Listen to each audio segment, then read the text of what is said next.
Hello friends, എല്ലാവർക്കും നമ്മുടെ പുതിയൊരു വീഡിയോയിലേക്ക് സ്വാഗതം. അപ്പോൾ നമ്മൾ ഇലക്ട്രോണിക് സ്പൈസസ് എന്ന് പറഞ്ഞ സൈറ്റിൽ നിന്ന് നമ്മൾ 4.8 360 LED കുറച്ച് വാങ്ങിയിട്ടുണ്ടായിരുന്നു. അപ്പോൾ അതിൻ്റെ ഒരു റിവ്യൂ വീഡിയോ ആണ് നമ്മളിന്ന് ചെയ്യാൻ പോകുന്നത്. 9 കളറുകളിൽ ഈ ഒരു LED നമുക്ക് സൈറ്റിൽ അവൈലബിൾ ആണ്. അപ്പോൾ എല്ലാ കളറിൽ നിന്നും നമ്മളൊരു 100 എണ്ണം വെച്ച് വാങ്ങിയിട്ടുണ്ട്. അപ്പോൾ ഇതിൻ്റെ ഒരു റേറ്റ് വരുന്നത് 100 എണ്ണത്തിൻ്റെ പാക്കറ്റിന് 70 രൂപയാണ്. പോയിട്ട് ഒരു 70 രൂപ ഷിപ്പിംഗ് ചാർജ് വരുന്നുണ്ട്. പക്ഷേ ഷിപ്പിംഗ് ചാർജ് കോമൺ ആണ്. അതായത് നിങ്ങളിപ്പോൾ ഒരു 10 ഐറ്റം സാധനം വാങ്ങിക്കുക അല്ലെങ്കിൽ 15 ഐറ്റം വാങ്ങിച്ചാലും എല്ലാത്തിനും കൂടെ ചേർത്തിട്ട് ഈ ഒരു 70 രൂപ ഷിപ്പിംഗ് ചാർജ് കൊടുത്താൽ മതിയാകും. അല്ലാതെ ആമസോണിൻ്റെ മാതിരി ഓരോന്നിനും സെപ്പറേറ്റ് ഷിപ്പിംഗ് ചാർജ് കൊടുക്കേണ്ട ആവശ്യമില്ല.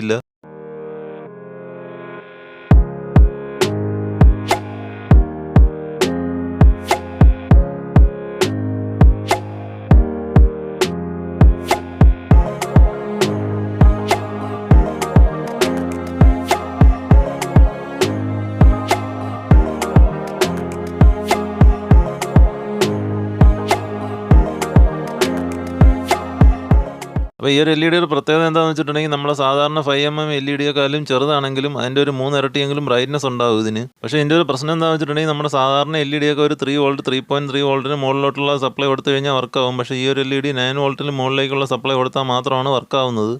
അപ്പോൾ ഇതുപോലത്തെ നമ്മുടെ സാധാ 5mm LED കത്തിച്ച് നോക്കാനായിട്ട് ഇതുപോലത്തെ ഒരു 3 വോൾട്ട് ബാറ്ററി കൊടുത്താൽ മതിയാകും. പക്ഷേ നമ്മുടെ ഈ ഒരു 9 വോൾട്ട് LED ഈ ഒരു 3 വോൾട്ട് ബാറ്ററിയിൽ വർക്ക് ചെയ്യുന്നതല്ല. അതുകൊണ്ട് തന്നെ നമ്മളൊരു 12 വോൾട്ട് സപ്ലൈയിൽ നമ്മളൊരു 470 ഓം റെസിസ്റ്റർ വഴിയായിരിക്കും ഈ ഒരു LED കത്തിച്ച് നോക്കാനായിട്ട് പോകുന്നത്.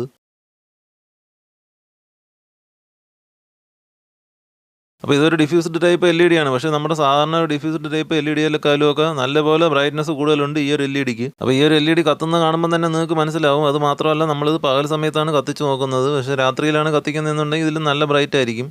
പിന്നെ എല്ലാവരും കോമൺ ആയിട്ട് യൂസ് ചെയ്യുന്ന ഒരു 5mm LED എന്ന് പറയുന്നത് ഇതുപോലത്തെ ട്രാൻസ്പെറൻറ്റ് അല്ലെങ്കിൽ ഗ്ലാസ് ടൈപ്പ് LED ആണ്. പക്ഷേ ഈ ഒരു ഗ്ലാസ് ടൈപ്പ് LED കത്തിക്കുമ്പോഴത്തേക്ക് അതിൻ്റെ ഒരു ലൈറ്റ് കൂടുതലായിട്ടും പോകുന്നത് ആ ഒരു ഫ്രണ്ട് സൈഡിലേക്കായിരിക്കും. നമ്മളിപ്പോൾ സൈഡിൽ നിന്നൊക്കെ നോക്കുകയാണെന്നുണ്ടെങ്കിൽ ആ ഒരു ബ്രൈറ്റ്നസ് ഫീൽ ചെയ്യില്ല. അതേസമയം ഈ ഒരു LED കത്തുമ്പോഴത്തേക്ക് ആ ഒരു LED ഫുള്ളായിട്ട് നമുക്ക് അതിൻ്റെ ഒരു ബ്രൈറ്റ്നസ് കാണാനായിട്ട് സാധിക്കും. അതുകൊണ്ട് തന്നെ നമ്മൾ ഈ ഒരു LED വെച്ചിട്ട് മാല ബൾബൊക്കെ ചെയ്യുകയാണെന്നുണ്ടെങ്കിൽ നമ്മൾ സാധാ ഗ്ലാസ് ടൈപ്പ് വെച്ച് ചെയ്യുന്നതിനേക്കാളും കൂടുതൽ ഭംഗിയായിരിക്കും. അപ്പോൾ ഇത് വെച്ചിട്ട് മാല ബൾബ് ചെയ്യുന്ന വീഡിയോസൊക്കെ പുറകെ വരുന്നതായിരിക്കും. അപ്പോൾ ഈ ഒരു വീഡിയോയിൽ നമ്മൾ ഇതിൻ്റെ എല്ലാ കളർ LED-കളും ഒന്ന് കത്തിച്ച് കാണിച്ചുകൊണ്ട് നമ്മൾ വീഡിയോ വൈൻഡപ്പ് ചെയ്യുന്നതായിരിക്കും.